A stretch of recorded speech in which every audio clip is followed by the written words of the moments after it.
Today we're building terrain. We're gonna scratch build a ultramarine inspired statue terrain piece. I'm gonna be showing you guys how I took this Apollo bust I found at the local thrift store and I turned him into a 40K scenic terrain piece.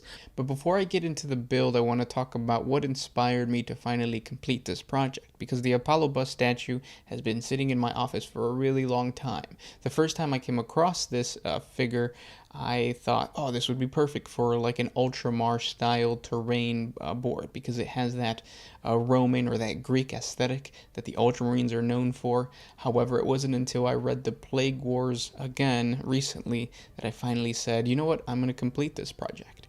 Let me read you some of that description of the Ultramarines' homeworld that I found in the Plague Wars lore. The realm of Ultramar has stood unbroken as an idealized vision of what the Imperium could be since before the dark days of the Horus Heresy. Ruled over by the Ultramarines, the descendants of the Primarch Guilliman, its systems and worlds have long been bastion of strength and culture. From its capital world of Macragge, the chapter planet of the Ultramarines, to the outlying systems such as Espandor and Circes, the realm of Ultramar is a complete fortress. Colonnaded fortifications loom into the skies, studded with gun turrets and hung with proud banners. Weaponized statues the size of warlord titans, crafted in the likeness of the Ultramarines' heroes, and picked out in adamantium and marble, they watch over the people of Guilliman's realm, concealing weapons with the power to blast starships from the skies. And with that, we begin the creation of the Space Marine statue. My first step is to make the figure appear as if it belongs in the 40K universe, and what better way to do that than to add a bionic eye. This should be the first step regardless of what miniature statue you find. The addition of a bionic instantly gives it a grim dark sci-fi feel. So using my Dremel tool, I drilled a hole in the eye. While doing this, I was actually surprised that the Apollo bust wasn't hollow. Because I only paid $1 for this statue, I figured it would be made out of some cheap material. Once the hole was drilled and the dust cleared away, it was time to go into the bit box and find something that I can use to act as the core of the bionic eye. My first design concept was using a cylindrical piece of plastic that was part of a pen and attaching a mechanical pencil bit to give the eye a las cannon appearance. But I wasn't impressed by how simple it looked, so I went into the ranged weapons bit bin and found a piece that fit perfectly inside the eye. I can't really remember where this came from. It was probably some AdMech kit. If you know, comment down in the comment section below. But the bit was actually a little too long, so I had to trim it down. Once the bit was the right size, I used a bit of green stuff and glue to secure the core of the eyepiece in place. Next, I used wall putty. This is the stuff that you normally use to fix holes in your drywall, and I used that to fill in any gaps between the new piece and the statue. I should have used green stuff, that would have been easier, but I was running low on green stuff, so this stuff had to do. Once the wall plaster putty was dry, I went back into the ranged weapon bin and pulled out what looked like an old combi flamer weapon. I cut that in half and began to form more of the bionic eye. This is really just an appearance thing. It's up to you what bits you have and how you actually structure it to make it look like a bionic eye. So I continued the process by adding more and more weapon bits until I was satisfied with the look. My goal was to make the eye appear as if it was wrapping around the side of the face. This is common with most bionic eyes on a regular Space Marine. Once that was glued on, I took some old headphone cords and cut strips of wire to connect the eye to the skull of the statue. This is what I came up with.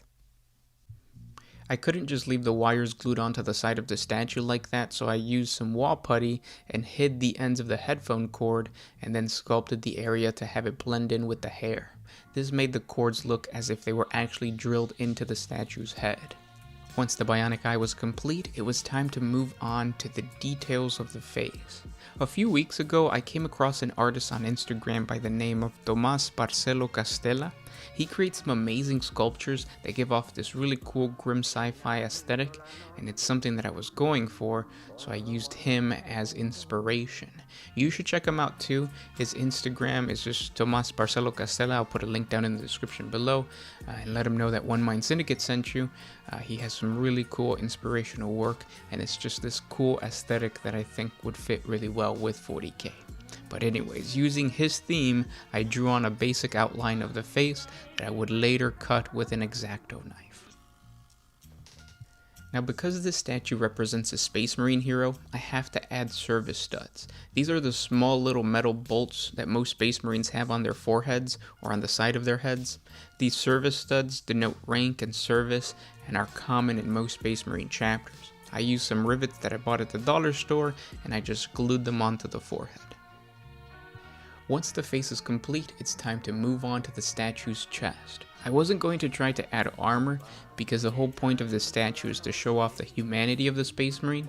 In my mind, I imagine that this statue not only represents pride for the Ultramarines, but it also provides a sense of security and honor for the average Imperial citizen who looks upon this statue. What I do need to add is the interface points that are cut into the Space Marine's chest that connect the armor of the Space Marine to its black carapace. Black carapace is a gene seed organ. It basically creates a symbiotic relationship between the armor and the actual Space Marine's body. So it's almost as if it's wearing just skin. If you guys want more details on that, check out our 40 facts on the gene seed organs. I'll put a link up above or down below. If you look at any Space Marine art that depicts a Space Marine without armor, they usually have these on the chest. They look like auxiliary ports, basically. That's a joke that a friend made on Sunday, and I just wanted to throw that in there. But luckily for me, I had some washers that came in a shower head kit that I didn't use, and they were the perfect size for this statue. So I just super glued those onto the chest, making sure to glue them on alternating sides of the chest because I didn't want them to look like nipples. The last thing I want is for this Ultramarine hero to have giant pepperoni nipples. It's just gross. I also added chains on the borders of the cloth that the statue had, just to give it a more grimdark look. I know that Ultramarines usually don't use chains, but there are other Space Marine chapters, like the Black Templars, that utilize chains in their chapter's culture. I just thought it gave it a really cool look, so I added that on there.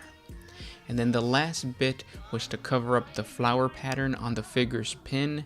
I used wall putty once again, and once it was dried, I super glued an Aquila from the drop pod kit to complete the entire piece. And now it's time to move on to the painting. I hit the entire model with a coat of satin almond spray paint, and then I mixed my own wash. I used brown acrylic paint, water, and dish soap. Don't skip out on the dish soap. This is what's going to make the colors really get into the crevices of the statue and stay there.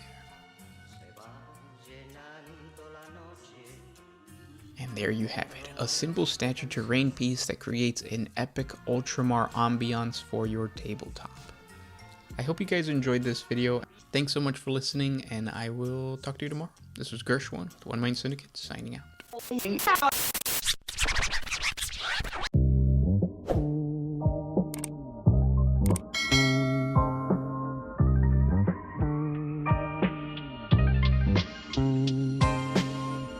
Always used to put my freedom first in any situation.